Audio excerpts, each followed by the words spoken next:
Et bonjour à tous, aujourd'hui on se retrouve pour une nouvelle vidéo, et cette fois-ci c'est une vidéo plus longue que d'habitude, puisque d'habitude je fais des shorts sur YouTube pour faire des ouvertures, et ici pour une fois j'ai envie de faire une vidéo plus longue, et en même temps parler d'un sujet qui est pour le moment, je pense que pour ma part c'est le moment d'acheter du Pokémon, parce qu'il y a moyen de faire de très bonnes affaires, comme ce Build and Battle que j'ai eu pour 45 euros, donc c'est quand même 45 euros tout compris. Donc 45 euros pour 11 boosters, ça fait quand même. On est sur combien le booster? Si on ouvre tous les boosters, euh, on est sur un peu plus de 4 euros le booster, mais c'est un calcul faussé parce que je vais vous expliquer après pourquoi. Mais donc aujourd'hui, on va s'ouvrir un des deux kits. Et pourquoi c'est une très bonne affaire? Pour plusieurs raisons. De 1, 45 euros, on est en dessous du prix retail de base. Et on pourrait se dire justement, tiens, 11 boosters, 45 euros, c'est pas cher. Déjà de base, c'est pas cher. On venait à 4,20 € le booster. Mais en faisant des calculs d'apothicaire et en regardant rentabilité, on se rend compte que ouvrir un seul kit, c'est plus intéressant financièrement que de tout ouvrir. Sauf si vous avez beaucoup de chance dans les boosters, évidemment. Si vous voulez juste jouer la chance, vous ouvrez tout. Moi, je vais ouvrir qu'un seul des deux. Pourquoi? Parce que un kit d'avant-première tout seul, en fait, si je revends tout, je me fais une marge. Mais c'est pas le but non plus. Le but, c'est d'ouvrir, de se faire plaisir. Donc, je vais ouvrir un seul des deux. L'autre, je vais le revendre au prix du marché. Je crois que le prix du marché en ce moment, c'est 30 euros. Donc, je revends 30 euros. Ça fait déjà 15 euros d'ouverture. Si on revend déjà un kit, ça nous fait 15 euros pour 7 boosters. On passe déjà d'une meilleure rentabilité si on veut. Parce qu'il y en a qui n'aiment pas trop pareil rentabilité, mais c'est un minimum sur Pokémon. C'est un minimum, dans le sens où c'est quand même l'argent qui va financer votre collection. Donc c'est quand même normal de parler un peu d'argent. C'est quand même logique. Mais il y a aussi se faire plaisir. Donc j'ai trouvé un bon compromis pour ce Beat'em Battle. Vendre un kit et ouvrir le reste, tout simplement. Et donc, on est à 15 euros pour cette booster. Là, on peut se dire déjà, 15 euros cette booster, ça fait quand même 2 euros le booster. On a déjà une meilleure rentabilité. On passe de 4 euros le booster à 2 euros en vendant un Beat'em Battle. On ouvre moins, mais on fait les 7 boosters à petit prix. Mais en plus, comme on en va ouvrir un des deux, vous avez une carte stamp à l'intérieur. Une carte stamp, même la plus pourrie, c'est autour des 5 euros. Hop, on retire 5 euros déjà. Ça fait 10 euros pour 7 boosters. On passe déjà à 10 euros pour 7 boosters. Donc ça fait 1,20 € le booster, 1,30 €. Donc ça fait déjà encore moins cher. Et en fait, il y a moyen de passer encore moins cher. Parce que dans les decks, notamment, je pense que c'est dans tous les decks, vous avez par exemple une urne terrestre. Si vous regardez sur Car Market par exemple, une urne terrestre, on est autour des 1,50 €. Donc vous voyez, j'ai retiré 1,50 € sur l'ouverture. Donc on passe de 10 euros à 8,50 € pour cette booster.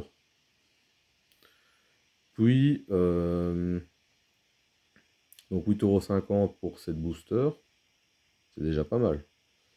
Vous avez la stand du coup. Qu'est-ce qu'on pouvait retirer d'autre? Je ne sais plus. Euh, je ne sais plus. Je pense quand on va ouvrir, ça va me revenir. Mais on est, je pense, j'avais fait le calcul, on est arrivé à 50 centimes le booster.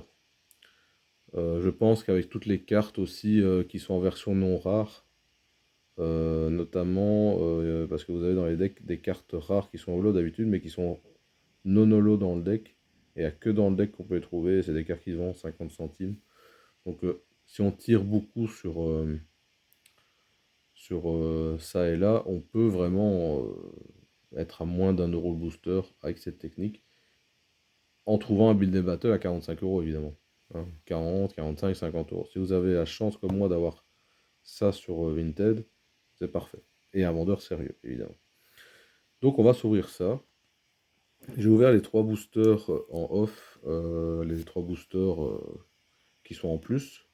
Et j'ai eu ça, donc j'ai eu Cleopsitra R plus Tocorico X.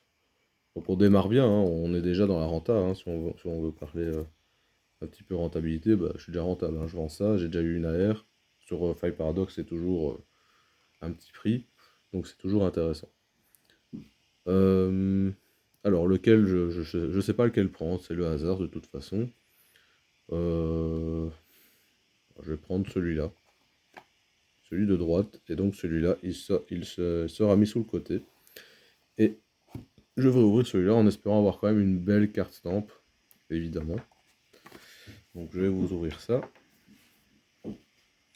On va espérer une belle carte du deck, évidemment. Et hein, on verra dans ces 4 boosters si on peut encore être mieux. Une alternative, ce serait parfait, mais même ne fût-ce qu'une full art ou une autre AR, ce serait déjà pas mal. Et donc voilà, pour vous dire que c'est le moment, je pense, d'acheter du Pokémon, mais il faut farfouiller un peu. Je pense qu'acheter au prix retail, bah, c'est pas ultra intéressant, mais aller chercher des bonnes affaires comme ça, oui, c'est beaucoup plus intéressant. Des build and battle, des blisters aussi, par exemple. Des blisters. Donc voilà, on va voir un petit peu qu'est-ce qu'on a. Surprise, hein. Quelle carte stamp on a. Donc vous avez le petit, voilà, et on a un Yu-Yu.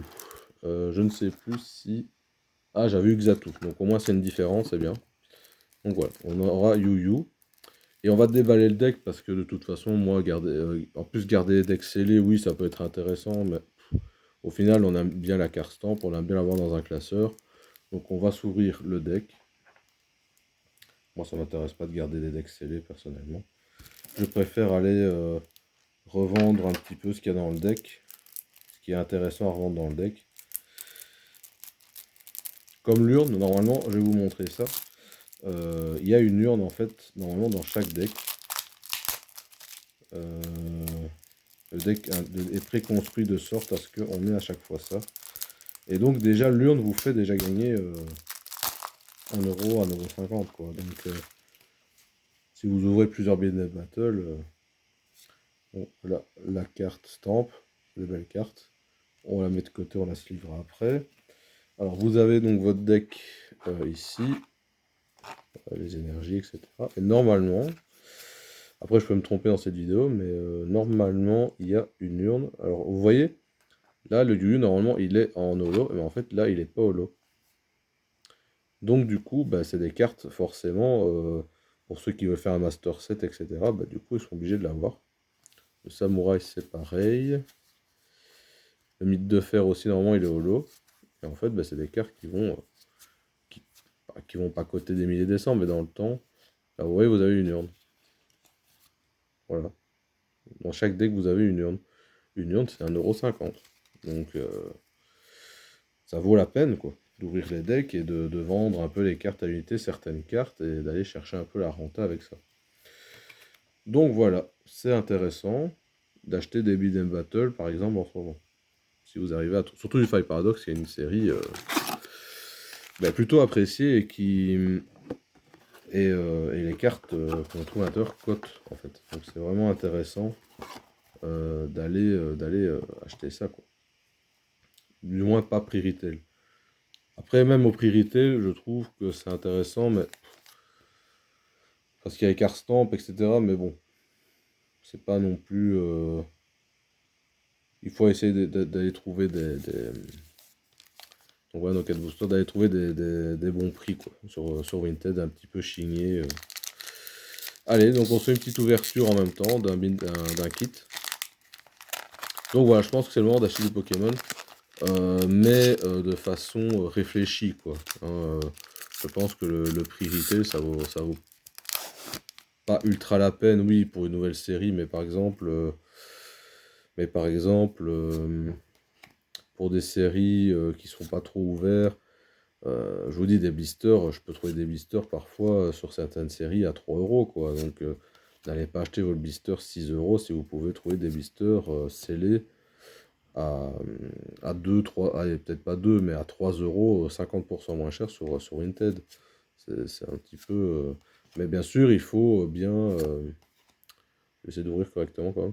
Bien sûr, il faut bien bien chercher et pas tomber sur des escrocs, hein, parce qu'il y en a évidemment. Bon, ça sera chou blanc sur ce booster. Après, si on n'a rien, c'est pas trop grave dans le sens où on a déjà notre rentabilité, mais bon, on est là quand même pour dropper, donc ce serait bien d'avoir quelque chose. Deuxième booster. Notamment sur des séries boudées, hein. Par exemple, je suis sûr que du EV6, j'ai pas encore regardé EV6, mais je suis sûr que du EV6, vous pouvez trouver des blisters pour rien, quoi. Je suis sûr et certain, hein. À 3-4 euros, vous pouvez en avoir, hein. Même des tripacks. Score plan Sol. Donc voilà, ici je chine un peu. J'essaie un peu de voir ce qui peut être intéressant à trouver en blister, etc. En tripack peut-être. On aura peut-être rien, hein, sur ce kit. On n'a peut-être pas choisi le bon. Deux boosters pour rentrer dans la légende. Deux boosters pour espérer quand même quelque chose. Une AR, je serais content, quoi. Une AR, ça me suffirait amplement. Deux AR sur Five Paradox sur 7 boosters. En vrai, c'est intéressant, c'est pas mal. Plus une X, bon, ça fait 3 hits sur 7, ce serait pas mal. Donc, faut pas oublier aussi que EV4 n'a pas été beaucoup ouvert, étant donné justement qu'il y avait 151 dans les parages. Donc, du coup, pas beaucoup d'ouverture sur cette série, et ce qui fait que les cartes vont probablement coter dans le temps. On voit déjà justement des urnes terrestres à 1,50 €, c'est quand même pas mal, hein, des cartes plutôt peu communes, hein. C'est des peu communes, je crois. Donc, oh là là, ça va être horrible. Ouais, ça va être chou blanc, hein, je crois, j'ai pas choisi le bon kit, hein. Heureusement qu'on a eu une AR et une X dans les 3 premiers boosters, ça rembourse le kit avec l'autre kit que je vais vendre du coup.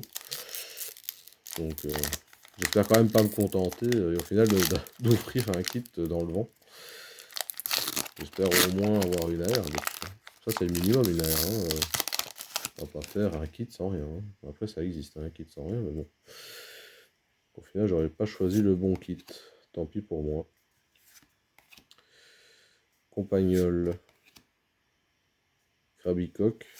Alors c'est vrai que si vous n'avez pas de bol comme moi, bon, voilà, mais on parle quand même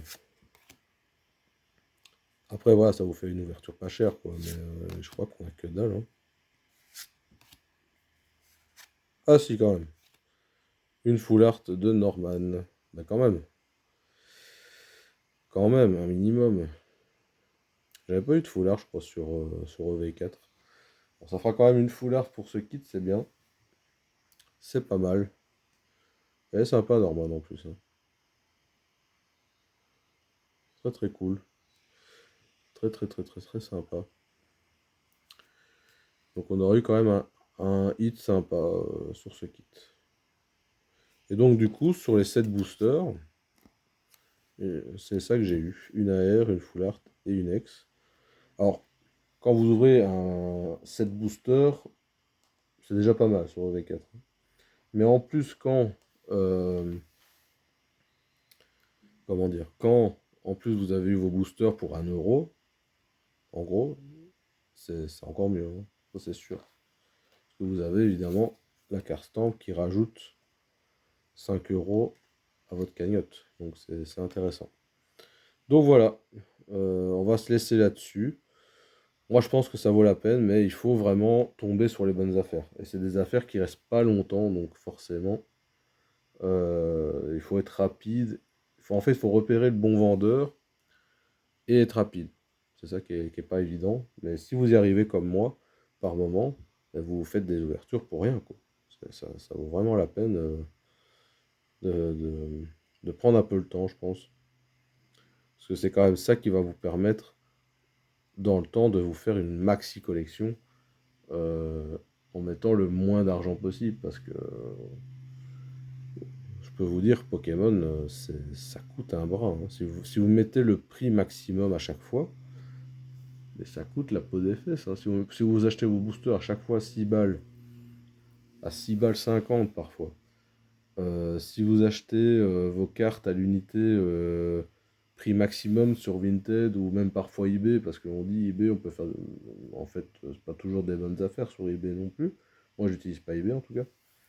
Moi, j'utilise Car Market parce que c'est quand même les cartes les moins chères. Et on dit Car Market, machin, mais non, Car Market, ça fonctionne bien. Je suis vendeur sur Car Market en plus, et j'ai pas eu de problème jusqu'à présent. Donc voilà. Donc on peut pas dire que Car Market c'est de la merde, hein.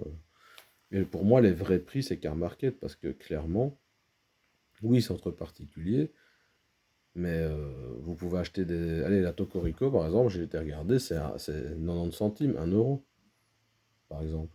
Et je suis sûr, sur eBay, c'est 3 4 euros. Mais n'allez pas acheter vos cartes sur eBay à 4 euros, allez acheter sur Car Market. Limite, achetez votre carte à 1,50 € chez un bon vendeur qui est bien noté, mais n'achetez pas vos cartes sur eBay à 5 balles, ça n'a aucun sens. Et les youtubeurs, pour leur cote, ils vont chercher les prix eBay alors que ça n'a aucun sens. Moi, Tocorico X à 6 balles, mais non, pour 1,50 € j'en ai une. Donc voilà, ne vous fiez pas aux prix eBay. Ils vont vous afficher les prix eBay, les youtubeurs, pour la vidéo, etc. Mais en fait, je suis sûr qu'eux aussi, ils vont sur Car Market acheter leurs cartes les plus bas, les moins chères possibles, hein. Ça, c'est clair. Donc voilà. Donc c'est peut-être le moment d'ailleurs d'en profiter, d'acheter du Pokémon à pas cher. Si vous aimez ouvrir, c'est peut-être le moment.